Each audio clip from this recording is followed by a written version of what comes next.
ఈరోజు క్లాస్లో మాకు 3వ యజ్ఞంలో అన్నమాచార్య సంకీర్తనలో 41వ పాట త్రికరణ శుద్ధిగా చేసిన పనులకు దేవుడు మెచ్చును, లోకము మెచ్చును. చాలా వివరంగా ఎంత డెప్త్గా చెప్పారంటే నాకైతే కళ్ళల్లో నీళ్ళు వచ్చేసినాయి.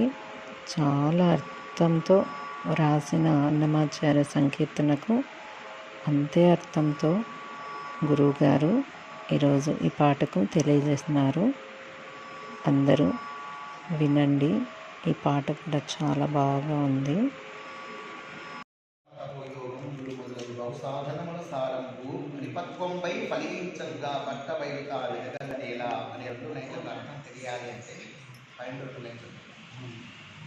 హరిను రెండక్షరములు నుడివిన అఖిల వేదములు మంత్రములు గరిమ ధర్మ శాస్త్ర పురాణాదులు క్రమమున చదివిన పుణ్యములు.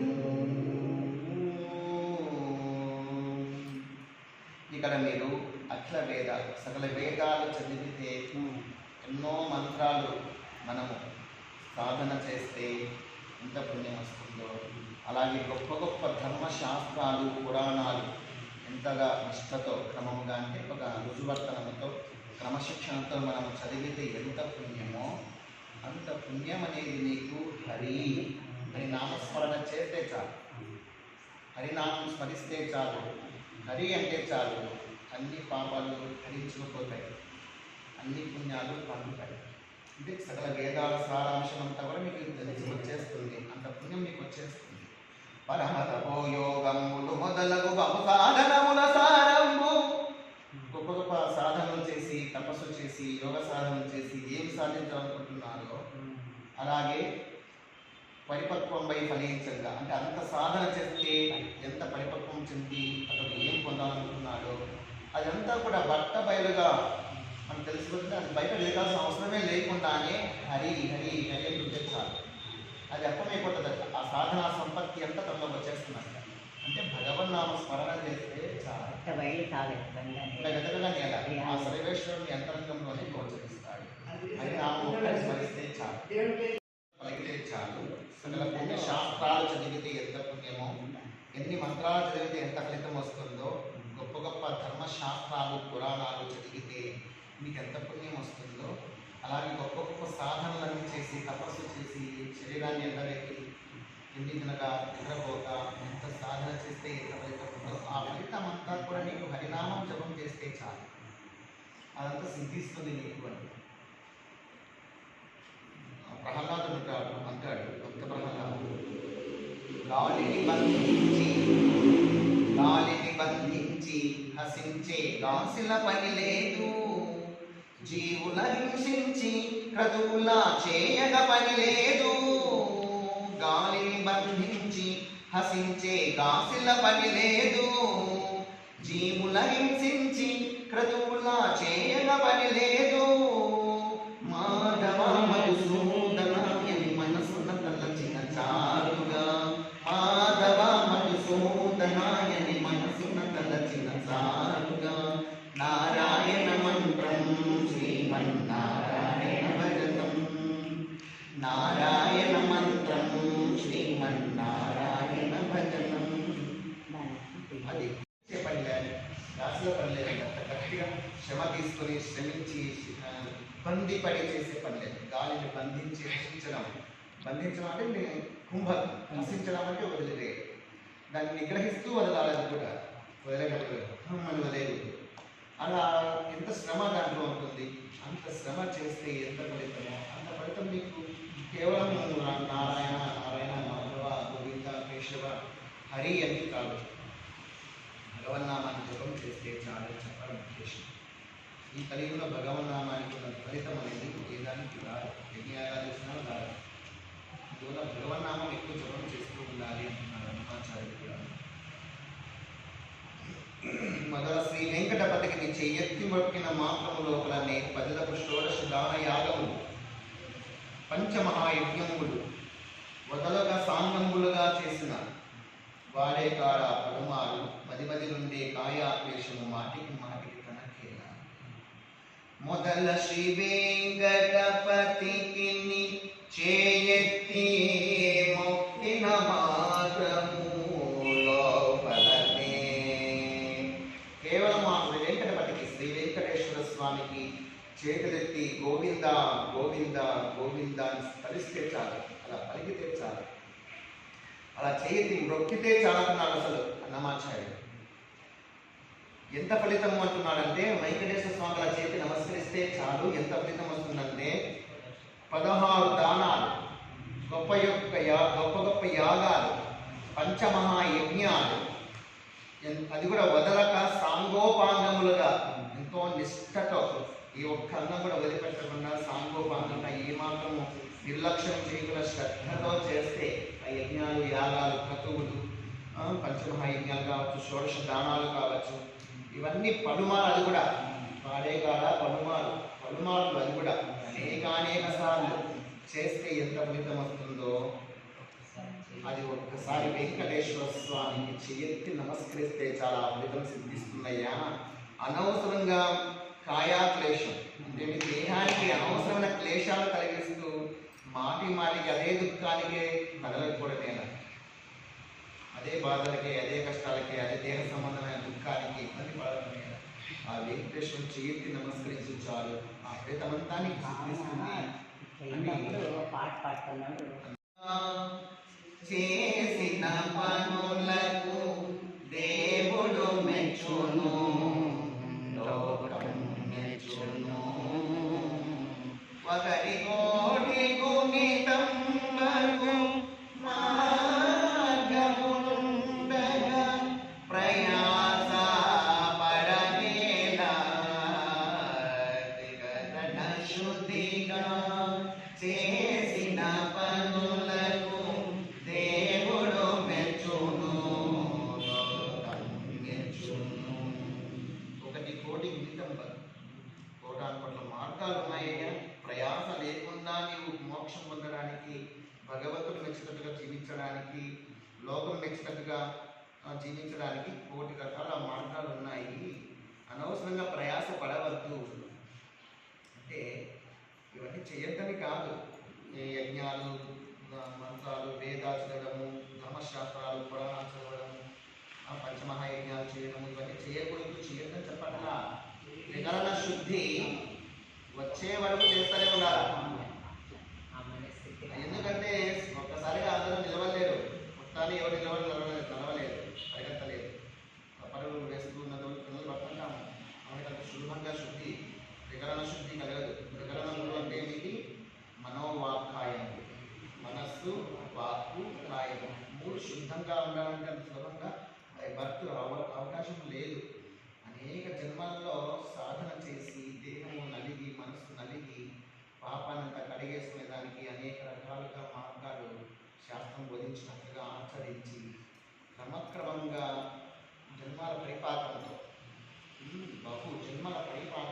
బహునాం జన్మనామంతి జ్ఞానవాన్ మాం ప్రపద్యతే వాసుదేవ సర్వమితి సమహాత్మా సుదుర్లభ అని 7వ అధ్యాయంలో శ్రీకృష్ణ పరమాత్మ చెప్పినట్లు అనేక జన్మల పరిపాలనతో అప్పుడు తెలుసుకుంటాడు సర్వము వాసుదేవుడే. అంతవరకు అతనికి ఎన్ని దెబ్బలు పడింటాయో, ఎన్ని ఇబ్బందులు పడింటాడో, ఎన్ని అవస్థలు పడింటాడో, ఎన్ని తప్పుదారులు తొక్కింటాడో, ఎన్ని ఎదురు దెబ్బలు తగిలింటాయో. చేస్తూ ఉండాల్సిందే, భజనలు చేయాల్సిందే, పూజలు చేయాల్సిందే, తపస్సు చేయాల్సిందే, ఉత్సవాలు ఊరికి పాటిస్తూ ఉండాల్సిందే. అయితే మనసు కొంతసేపు బాగుంటుంది, కొంతసేపు చెడిపోతుంటుంది, ఒకసారి మాయ మీదకి పోతుంది, కొంతసేపు భగవంతుడి మీదకి పోతుంది. చంచలం అవుతూనే ఉంటుంది, నిశ్చలం కాదు. మరినపు ఆలోచనలు వస్తూ ఉంటాయి, దోషపు ఆలోచనలు వస్తుంటాయి. మనకు నచ్చిన వాళ్ళు కనపడితే పవిత్రమైన భావన వస్తుంది, మనకు నచ్చిన వాళ్ళు వస్తే కోపం వస్తుంది. ఇలా రకరకాల భావావేశాలు మనకై మనం అణచి వేసుకుంటూ అయ్యి ఇదేంటట్టు రాకూడదు కదా, మన వాళ్ళైతే ఒక రకంగా, వేరే వాళ్ళు వస్తే మనకు ఇష్టం లేనట్టుగా ప్రవర్తించడం తప్పు కదా అని కొద్దిగా పరిపాకం చెందినప్పుడు అనిపించినప్పటికీ దోషభావన వస్తుంది కదా, తప్పు, ఇలా ఉండకూడదు, ఇంకా ప్రక్షాళన చేసుకోవాలి నా మనస్సును మనకు నచ్చిన వాళ్ళైతే ఒక రకంగా, మనకు నచ్చిన వాళ్ళైతే ఇంకొక రకంగా ప్రవర్తిస్తున్నాను, ఇది తప్పు, ఇలా ఉండకూడదు. ఎవరైనా సమానంగానే చూడాలి, అందరినీ భగవత్ స్వరూపాలుగానే చూడాలి. నేను చూడలేకపోతున్నాను, ఇంకా నేను పరిపక్వత చెందాలి, ఇంకా పరిపూర్ణం కావాలి, ఇంకా నేను ఎదగాలి అని చెప్పేసి మనసులో భావాలు సంఘర్షణ జరుగుతూ ఉంటుంది, భావ సంఘర్షణ జరుగుతూ ఉంటుంది. ఇది పరిపక్వత చెందినాలని అర్థం. ఆ సంఘర్షణ జరుగుతుందండి. అలాంటివి నిర్మలతాలో ఆ సంఘర్షణ తగ్గిపోయేసేసి అందరూ సర్వము వాసుదేవుడి, అందరూ భగవత్ స్వరూపాలే స్థితికి రావాలంటే సంఘర్షణ దాటి రావాలి. అది ఒక జన్మలు కావచ్చు, లేదా ఒక జన్మలో అది సాధించుకోవచ్చు. అది సాధించిన తర్వాత త్రికరణ శుద్ధిగా ఉన్నప్పుడు ఇంకా నీకు ఏ ఆలోచన, ఈ సాధనలు చేస్తుంటే పర్లేదు. ఇంకొకటి ఏమిటంటే అన్నమాచార్య చెప్పిన ఉద్దేశంలో ఇంకో రకంగా కూడా భావించి ఉండవచ్చు.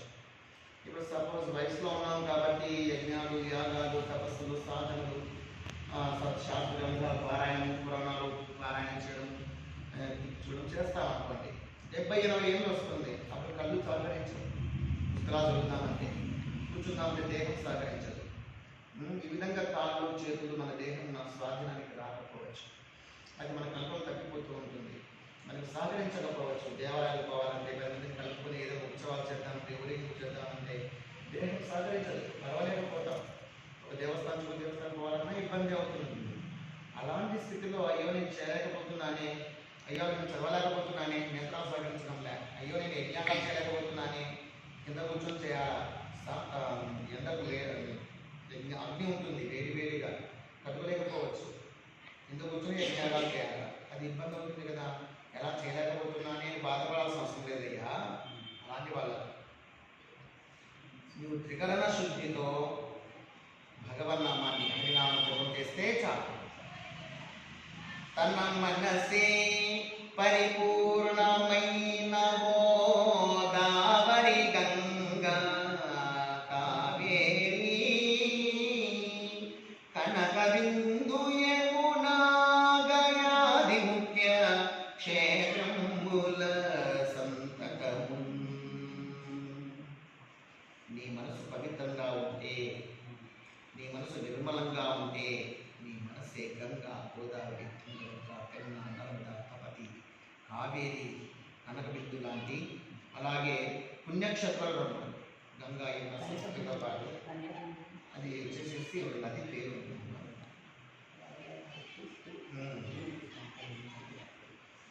అది కూడా ఒక నది, బహుశా సింధు నది. ముఖ్య క్షేత్రములు గయాది అంటున్నాడు. గయానే కాదు, కాశీ, గయా, ప్రయాగ, ఇంకా పూరి జగన్నాథ, ఇలాంటి పుణ్యక్షేత్రాలు ఏవైతే మంత్రాల క్షేత్రం కావచ్చు, కాశీ క్షేత్రం కావచ్చు, ఇలాంటివి ఏమేమైతే పుణ్యక్షేత్రాలు ఉన్నాయో ఆ క్షేత్రములన్నీ కూడా తిరిగితే ఎంత పుణ్యం వస్తుందో ఆ ఫలితము. దినకర సోమగ్రహణ కాలముల తీతాచరణములు చేసిన ఫలములు తను తానే సిద్ధించును, దమ్ములు దిరుగమరియేలా. తీతాచరణలు చేసిన ఫలములు, దినకర అంటే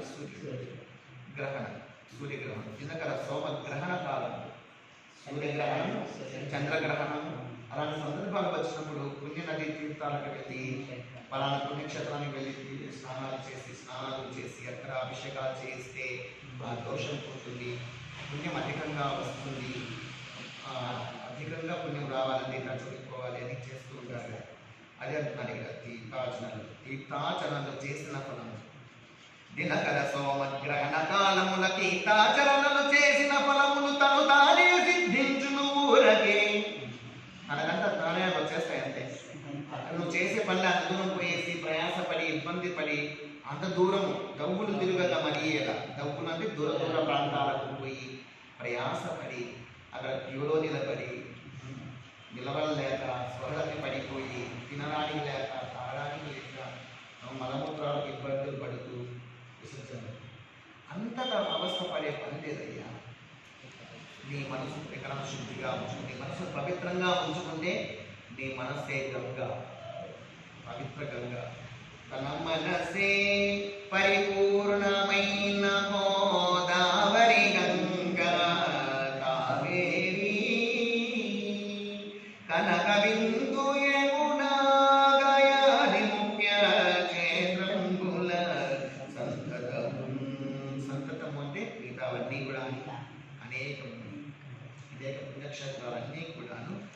మనసులోనే ఉంటాయి పవిత్రంగా ఉంటే.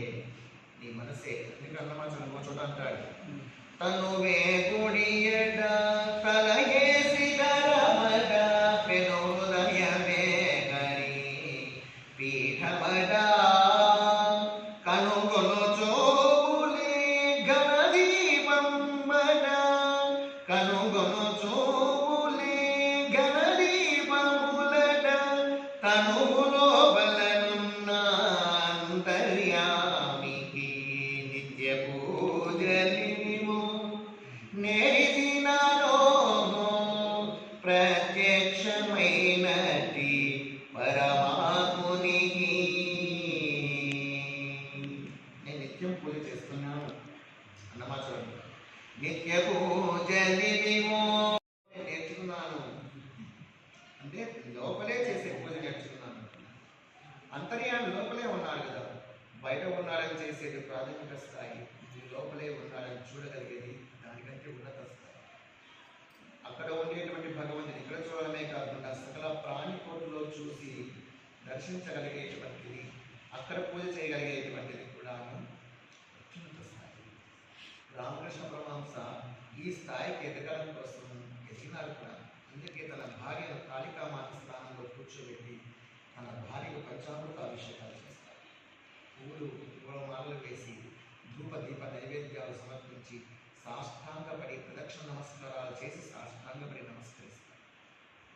తన భార్యలో కూడా దైవం ఉన్నది, ఆ తల్లి ఉన్నది, కాళికామాత ఉన్నది. తన భార్యను భార్యగా చూడగలరు, కాళికామాతగా చూసి ఆ తల్లి కూడా గర్వ కూర్చుంది బాగా. ఆ తల్లి కూడా అమ్మవారిలోనే కూర్చోండి.